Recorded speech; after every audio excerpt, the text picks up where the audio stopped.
వాడికి ఇక్కడ ఊళ్ళు లేరు. అక్కడ నర్సరాపేటలో గొడవ అయింది ఆడికాడు తెల్లానికి.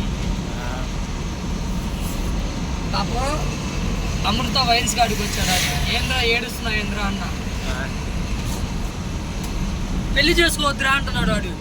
రొటేషన్ చెప్పట్లాడు. అరే పెళ్ళికి నువ్వు ఏడ్చేదానికి సంబంధం ఏంద్రా అంట నేను. అరే అది కాదురా, 30,000 సంపాదిస్తున్నాను నెలకి, నేను డబ్బులు ఏమైనా నేను లెక్క అడిగిందని గొడవ వేసుకున్నా, నేను చచ్చిపోతానన్నాను అని ఈడు అన్నాడంట. ఫోన్ చేశాడు కదా.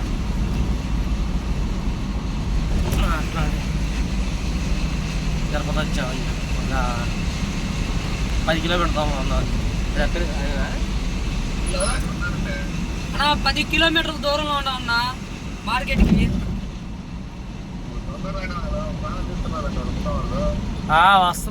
వస్తున్నాం అన్న, మేము బండి తోలుకొని ఎండకి సరుచుకొని వస్తున్నాం. ఉన్న కాడికి బండి వచ్చా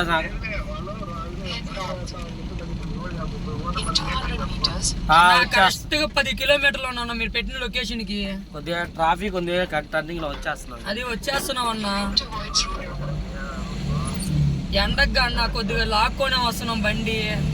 వచ్చేసాం 15 నిమిషాల్లో నీ కళ్ళ ముందు ఉంటాం. 15 నిమిషాల్లో.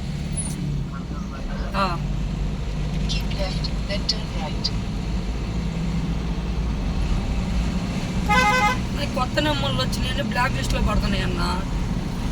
ఆప్షన్ ఏదో పడి ఉంటుందా? నాకు అర్థం కావట్లేదు. ఫోన్ బ్లాక్ లిస్ట్ ఆప్షన్ ఆపినా కూడా పడుతుంది. చూస్తా ఉన్నాను కదా. ఏందండి నెంబర్ నోటిఫికేషన్ గుడికి పోవచ్చు. ఇప్పుడు తిరుపతి గుడికి ఎట్ల నుంచి వెళ్ళేది? అది ఇది మామూలుగా శ్రీవారి కళ్యాణం ఇది అంటారు. వచ్చాడన్న పాపం ఏడుస్తా. అరే మా ఇంట్లో పోనుకోరా, రేపు పొద్దున ఎక్కేసారా వస్తాన్నా. అరే నేను ఎక్కడున్నా అది వచ్చిద్దిరా, టార్చర్ చూపించింది, మీ ఇల్లు కూడా తెలుసు కదా అన్న. సరే పార బస్సు ఎక్కేస్తా అని నా ఫ్రెండ్ కూడా ఇంకో దంకపోయా తోడికి తీసుకొని వెళ్ళానన్నా.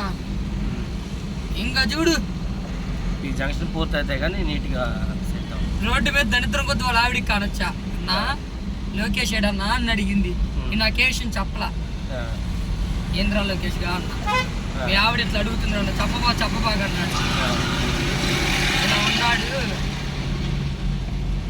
పిడుగురాలు వెళ్ళిపోయాడు, నీ తాత తట్టుకోవట్లేదు మొహం మీద అన్న. నా బట్టారే ఫోన్ చేసి నేను టార్చర్ పెట్టాను అని ఫ్రెండ్కి చెప్పాను అయ్యా. ఇది పల్లారు బస్ స్టాండ్ కాడ. ఇటు చూసేలే పక్క అదిగో లోకేష్ గారు, ఇటు చూసేలా బైక్ తీసుకుని జంపు. ఆ మధ్యలో లేను, అలా ఆడుకున్నా. 6 గంటకి హలో చెప్పండి సార్. తిరుపతి కారంపూడికి అన్నాడు. టన్నుకు 2,250. 2,000 ఇస్తా అంటే 2,250, 2,500 అడిగా.